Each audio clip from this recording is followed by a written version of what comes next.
بسم اللہ الرحمن الرحیم۔ پیارے بھائیو، آج ہم انشاءاللہ عز و جل صالح علیہ الصلوۃ والسلام اور آپ کی پیاری اونٹنی کے بارے میں بڑے دلچسپ گفتگو لے کر حاضر ہوئے ہیں، تو اینڈ تک اس ویڈیو میں ہمارے ساتھ شامل رہیے گا، انشاءاللہ بہت سی معلومات حاصل ہوگی۔ صالح علیہ الصلوۃ والسلام کون تھے؟ حضرت صالح علیہ الصلوۃ والسلام قوم سمود کی طرف نبی بنا کر بھیجے گئے۔ آپ نے جب قوم سمود کو خدا عز و جل کا فرمان سنا کر ایمان کی دعوت دی تو اس سرکش قوم نے آپ سے یہ معجزہ طلب کیا کہ آپ اس پہاڑ کی چٹان سے ایک گابن اونٹنی نکالیے جو خوب موٹی ہو اور ہر قسم کے عیب اور نقص سے پاک ہو۔ چنانچہ آپ نے چٹان کی طرف اشارہ فرمایا تو وہ فوراً ہی پھٹ گئی۔ اس میں سے ایک نہایت ہی خوبصورت اور تندرست اور خوب بلند اونٹنی نکل پڑی جو گابن بھی تھی، یعنی حاملہ بھی تھی، اور نکل کر اس نے ایک بچہ بھی جنا اور یہ اپنے بچے کے ساتھ میدانوں میں چلتی پھرتی رہی۔ اس بستی میں ایک ہی تالاب تھا جس میں پہاڑوں کے چشموں سے پانی گر کر جمع ہوا تھا۔ آپ نے فرمایا کہ اے لوگوں، دیکھو یہ معجزے کی اونٹنی ہے، ایک روز یہ تالاب کا پانی پیے گی، ایک روز تم اس تالاب سے پانی پینا۔ قوم نے اس کو مان لیا۔ پھر آپ نے قوم سمود کے سامنے یہ تقریر فرمائی، یا قوم اعبدوا اللہ ما لکم من الہ غیرہ قد جاءتکم بینۃ من ربکم هذه ناقۃ اللہ لکم آیۃ فذروها تأکل فی ارض اللہ ولا تمسوها بسوء فیأخذکم عذاب علیم۔ ترجمہ کنز الایمان، اے میری قوم، اللہ کو پوجو، اس کے سوا تمہارا کوئی معبود نہیں۔ بے شک تمہارے پاس تمہارے رب کی طرف سے روشن دلیل آئی۔ یہ اللہ کا ناکہ ہے، یعنی یہ اللہ کی اونٹنی ہے، تمہارے لیے نشانی، تو اسے چھوڑ دو کہ اللہ کی زمین میں کھائے اور اسے برائی سے ہاتھ نہ لگاؤ کہ تمہیں دردناک عذاب آئے گا۔ اب یہ جو تقریر ہے یہ پارہ 8 سورہ اعراف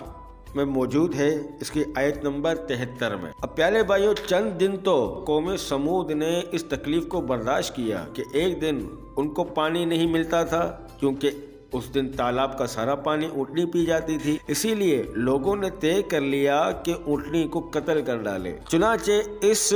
قوم میں کدار بن سالف، جو سرخ رنگ کا بوڑھی آنکھوں والا اور پستہ قد یعنی چھوٹے قد والا آدمی تھا،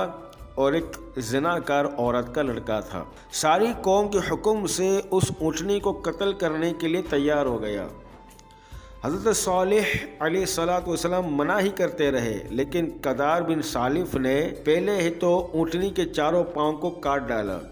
پھر اس کو ذبح کر دیا اور انتہائی سرکشی کے ساتھ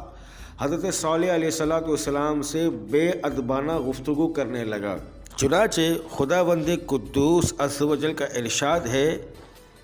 پارہ 8 سورہ اعراف کی آیت نمبر 77 میں، بسم اللہ الرحمن الرحیم، فَعَقَرُوا النَّاقَةَ وَعَتَوْا عَنْ أَمْرِ رَبِّهِمْ وَقَالُوا يَا صَالِحُ ائْتِنَا بِمَا تَعِدُنَا إِن كُنتَ مِنَ الْمُرْسَلِينَ۔ ترجمہ کنز الایمان، پس ناکے کی کوچیں کاٹ لی اور اپنے رب کے حکم کی سرکشی کی اور بولے، اے صالح، ہم پر لے آؤ جس کا تم وعدہ دے رہے ہو اگر تم رسول ہو۔ اب قوم سمود کی اس سرکشی پر عذاب خداوندی کا ظہور اس طرح ہوا کہ پہلے ایک زبردست چنگار کی خوفناک آواز آئی، پھر شدید زلزلہ آیا، اس سے پوری آبادی اتھل پتھل ہو کر چکنا چور ہو گئی، تمام عمارتیں ٹوٹ پھوٹ کر تہس نہس ہو گئیں، اور قوم سمود کا ایک ایک آدمی گھٹنوں کے بل اوندھا ہو کر مر گیا۔ اور قرآن مجید نے یوں ارشاد فرمایا، فَأَخَذَهُمُ الرَّجْفَةُ فَأَصْبَحُوا فِي دَارِهِمْ جَاثِمِينَ، پارہ 8 سورہ اعراف کی آیت نمبر 78۔ ترجمہ کنز الایمان، تو انہیں زلزلے نے آ لیا تو صبح کو اپنے گھروں میں اوندھے رہ گئے۔ حضرت صالح علیہ الصلوۃ والسلام نے جب دیکھا کہ پوری بستی زلزلوں کے جھٹکوں سے تباہ و برباد ہو کر اینٹ پتھروں کا ڈھیر ہو گئی اور پوری قوم ہلاک ہو گئی تو آپ کو بڑا صدمہ ہوا اور آپ کو قوم سمود اور ان کی بستی کے ویرانوں سے اس قدر نفرت ہو گئی کہ آپ نے ان لوگوں کی طرف سے منہ پھیر لیا اور اس بستی کو چھوڑ کر دوسری جگہ تشریف لے گئے اور چلتے وقت مردہ لاشوں سے یہ فرما کر روانہ ہو گئے کہ یا قوم لقد ابلغتکم رسالت ربی ونصحت لکم ولکن لا تحبون الناصحین۔ پارہ 8 سورہ اعراف کی آیت نمبر 79۔ ترجمہ کنز الایمان، اے میری قوم، بے شک میں نے تمہیں اپنے رب کی رسالت پہنچا دی اور تمہارا بھلا چاہا، مگر تم خیر خواہوں کے پسند کرنے والے ہی نہیں۔ خلاصہ کلام یہ ہے کہ قوم سمود کی پوری بستی برباد اور ویران ہو کر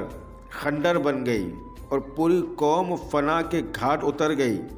کہ آج ان کی نسل کا کوئی انسان روئے زمین پر باقی نہیں رہا۔ اس واقعے سے سبق ملتا ہے کہ جب ایک نبی کی ایک اونٹنی کو قتل کر دینے والی قوم عذاب الہی کی تباہ کاریوں سے اس طرح فنا ہو گئی کہ اس کی نسل کا کوئی انسان بھی روئے زمین پر باقی نہ رہا، تو جو قوم اپنے نبی کی آل اور اولاد کو قتل کر ڈالے، بھلا وہ عذاب الہی کے قہر سے کب اور کس طرح محفوظ رہ سکتی ہے؟ چنانچہ تاریخ گواہ ہے کہ کربلا میں اہل بیت نبوت کو شہید کرنے والے یزیدی، کوفیوں اور شامیوں کا یہی حشر ہوا۔ مختار بن عبید کے دور حکومت میں یزیدیوں کا بچہ بچہ قتل کر دیا گیا اور ان کے گھروں کو تخت و تاج کر کے ان پر گدھوں کے بل چلائے گئے، اور آج روئے زمین پر ان یزیدیوں کی نسل کا کوئی ایک بچہ بھی باقی نہ رہا۔ حاکم محدث نے ایک حدیث روایت کی ہے کہ اللہ تعالیٰ نے اپنے حبیب صلی اللہ علیہ وسلم پر وحی بھیجی تھی کہ قوم یہود نے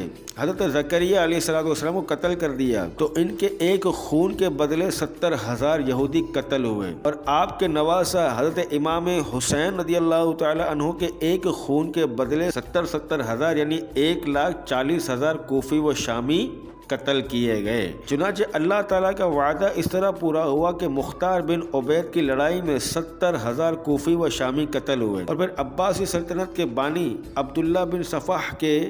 حکم سے 70,000 کوفی و شامی مارے گئے۔ کل مل کر 1,40,000 مقتول ہو گئے۔ روایت ہے کہ جب جنگ تبوک کے موقع پر سفر میں حضور صلی اللہ تعالی علیہ وسلم قوم سمود کی بستیوں کے کھنڈرات کے پاس سے گزرے تو آپ نے فرمایا کہ خبردار کوئی شخص اس گاؤں میں داخل نہ ہو اور نہ اس گاؤں کے کنویں کا کوئی شخص پانی پیے، اور تم لوگ اس عذاب کی جگہ سے خوف الہی عز و جل میں ڈوب کر روتے ہوئے اور منہ ڈھانپتے ہوئے جلد سے جلد گزر جاؤ، کہیں ایسا نہ ہو کہ تم پر بھی عذاب اتر پڑے۔ بہرحال یاد رکھیے کہ اللہ تعالیٰ اپنے محبوبوں کی ہر چیز کو اپنا محبوب بنا لیتا ہے، لہذا خدا عز و جل کے محبوبوں کی آل اور ازواج ہوں یا اصحاب و احباب یا ان سے نسبت و تعلق رکھنے والی کوئی بھی چیز ہو، ان میں سے کسی کی بھی توہین اور بے ادبی سے خداوند قہار کا قہر و غضب ضرور کسی نہ کسی عذاب کی صورت میں ظاہر ہوتا ہے۔ لہذا ہر وہ چیز جس کو اللہ عز و جل کے محبوبوں سے نسبت حاصل ہو جائے،